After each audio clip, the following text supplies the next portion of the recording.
జడ్చల్ నియోజకవర్గంలో వచ్చే 2 ఏళ్లలో 70 కోట్ల రూపాయల వ్యయంతో ప్రభుత్వ పాఠశాలలో మౌలిక సదుపాయాలను అభివృద్ధి చేస్తామని ఎమ్మెల్యే జనంపల్లి అనిరుద్ రెడ్డి వెల్లడించారు.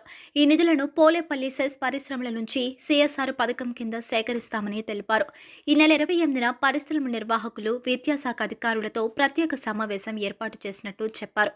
విద్యార్థుల ప్రేరణ ఏమిటంటే 10వ తరగతి విద్యార్థులకు డిజిటల్ కంటెంట్ పుస్తకాలను ఉచితంగా అందించామని, విద్యార్థుల భవిష్యత్తు అభివృద్ధికి కృషి చేస్తామని చెప్పారు.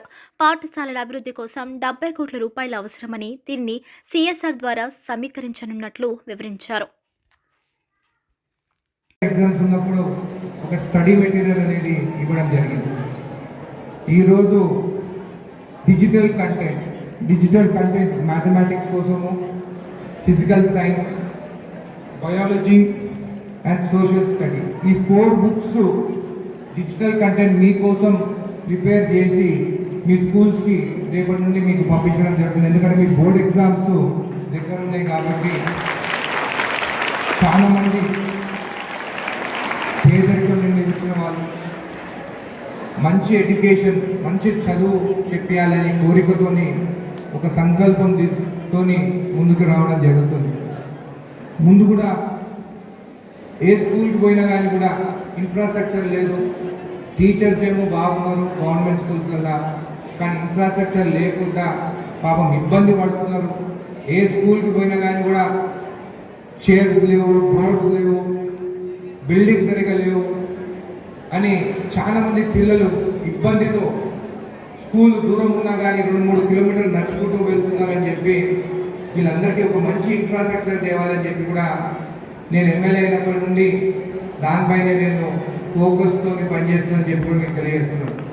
అయితే డిఓ గారితో కూడా మాట్లాడడం జరిగింది. మన పొలపల్లి ఎస్సీజెడ్లో చాలా కంపెనీస్ ఉన్నాయి. సిఎస్ఆర్ యాక్టివిటీ నుండి మన స్కూల్స్ డెవలప్ చేయవచ్చు. ఈ 28 నాడు సాయంత్రం 4ంటికి, అంటే ఎంఈఓ వాళ్ళు ఉన్నారు, మీరు కూడా అటెండ్ కావాలి, డిఓ గారు కూడా అటెండ్ కావాలి.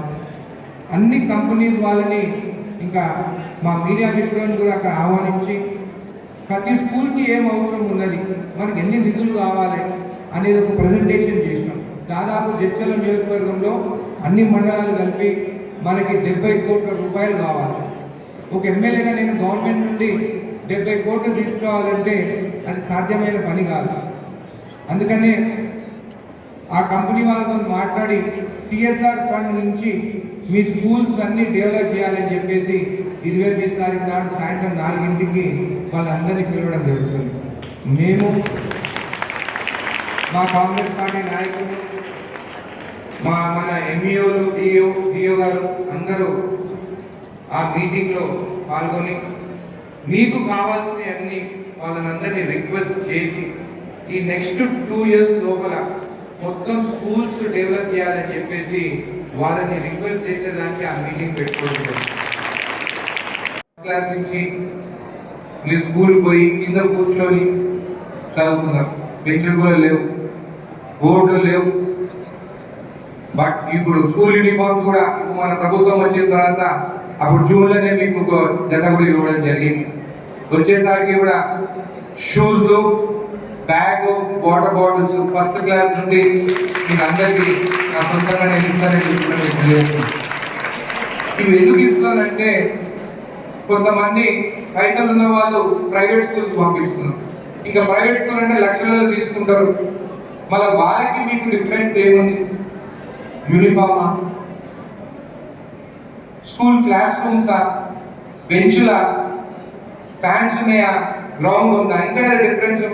టీచర్స్ అయితే మన దగ్గరనే మంచి టీచర్స్ ఉన్నారు కదా, కాబట్టి ఆ ఇన్ఫ్రాస్ట్రక్చర్, స్కూల్ బిల్డింగ్కి కానీ, కాంపౌండ్ వాల్ కానీ, మీకు బెంచెస్ కానీ ఇవన్నీ ఇప్పించే బాధ్యత మాది, చదువుకునే బాధ్యత మీది. ఇప్పుడు కానీ మీరు చదువుకోకుంటే కొంతమంది చెప్తుంటారు, నేను చదువుకోలేదు, నేను పైసలు సంపాదించిన. పైసలు ఒక రోజు ఉంటే ఒక రోజు పోతే దానికి తెలివి ఉంటే చాలు. కానీ ఆ తెలివి ఎక్కడి నుంచి వస్తుంది? బాగా చదువుకుంటే మీకు ఖచ్చితంగా మీకు సాగుతూనే ఆ చదువు పోతుంది. కానీ పైసలు ఉంటే పక్కన ఎవరైనా ఎత్తుకుపోతుంది.